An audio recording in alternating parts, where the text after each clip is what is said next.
Imagine the global economy as like a circulatory system. The Hmm. lifeblood is trade, and the major arteries are ocean shipping lanes. But what happens when an artery gets blocked? You get a geopolitical heart attack. Yeah, and the cure isn't just about building bigger ships, it's about completely rewiring how the system operates under pressure. Right. We're Yeah. pulling from Indian maritime frontiers and global shipping logistics and Sailor Today International Maritime Radio. Our mission is to uncover how India is restructuring its maritime logistics, Yeah. not just to survive blockages, but to actively pursue global shipping dominance. It is really a fascinating pivot from playing defense to executing aggressive growth. Okay, let's unpack this. We recently saw a serious disruption in the Strait of Hormuz, right? One of the tightest geopolitical choke points in the world. Yet the Indian government somehow cleared a 90% cargo backlog there.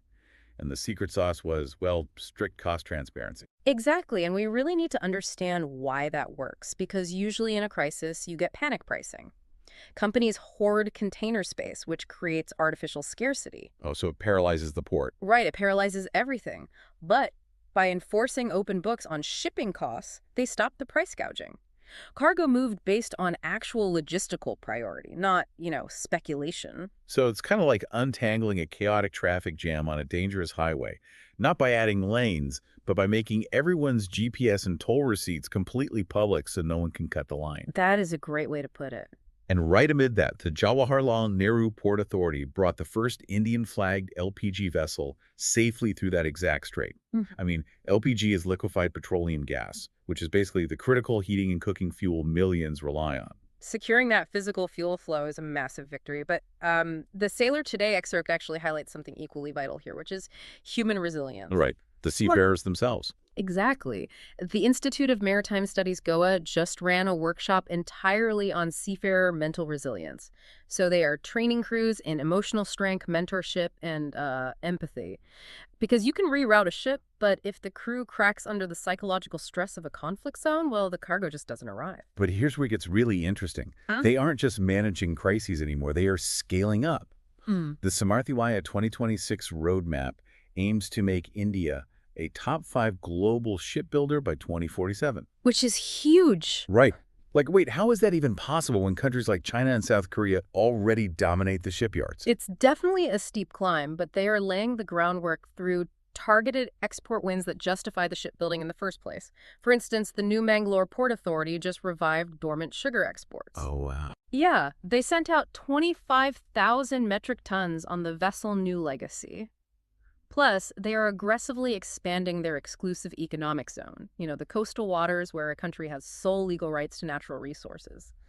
Pushing those boundaries outward physically gives them more ocean to harvest, which directly fuels their push for seafood exports. So they're scaling up domestic output, but they're exporting their infrastructure expertise too. Yeah. Like the Dredging Corporation of India just signed a deal with Colombo Dockyard in Sri Lanka. Right, deepening those regional connections. Yeah, and DP World is strengthening Asian logistics with a new Japan-Philippines route via a CMA CGM service. So, are these isolated regional victories, or is this like a coordinated master plan to control Asian supply chains? Oh, it is absolutely coordinated. I Mhm. mean, when you dredge a foreign port or facilitate a shipping route between Japan and the Philippines, you are inserting yourself as the indispensable middleman. Making yourself essential to the whole network. Exactly. You aren't just moving your own goods anymore. You're becoming the toll booth for your neighbor's trade. Which brings us to the actual hardware running this network. The Enel Port Authority just announced a breakthrough in methanol bunkering with plans for e-methanol. And let's clarify that for a second. Bunkering is just the maritime term for refueling. And e-methanol is a synthetic green alternative to dirty fossil fuels. Yeah, and simultaneously, the International Maritime Organization, or the IMO, approved a sweeping digitalization and cybersecurity roadmap. Right, because a ship running on e-methanol is basically a floating automated data center at this point. Precisely. But to make that green digitized fleet actually work, you need a national bureaucracy that can keep up. That is why we are seeing a whole of government synchronization right now. Like what?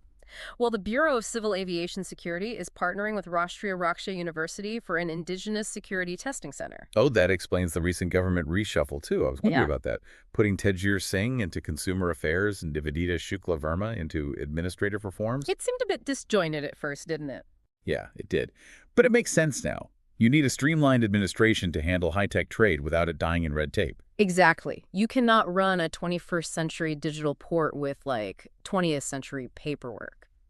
So what does this all mean? Are we rushing into cyber-vulnerable digitalization before we even fully figure out these green alternative fuels? Well, it is a high wire act, for sure. The IMO recognizes that by digitizing, we are replacing physical choke points with digital ones. I mean, a single ransomware attack could shut down a port faster than a physical blockade. That's terrifying. It is. They have to solve the green fuel puzzle and the cybersecurity puzzle at the exact same time. To sum it up for you listening, India is executing a really multifaceted push to fundamentally rewire its supply chains. They're making them greener, heavily digitized for efficiency, and politically resilient through clever administration. Yeah, they are essentially turning the ocean into a highly tuned, secure operating system. Which leaves us with this final thought to ponder. As the global supply chain transitions into these highly digitized autonomous fortresses running on e-methanol, Right. how will that ancient, deeply human culture of navigating the sea, empathy and mental resilience we talked about earlier, how will that adapt to an unrecognizable automated future? A traffic jam might get cleared by a cybersecurity algorithm, but it's still a human heart out there on the open water.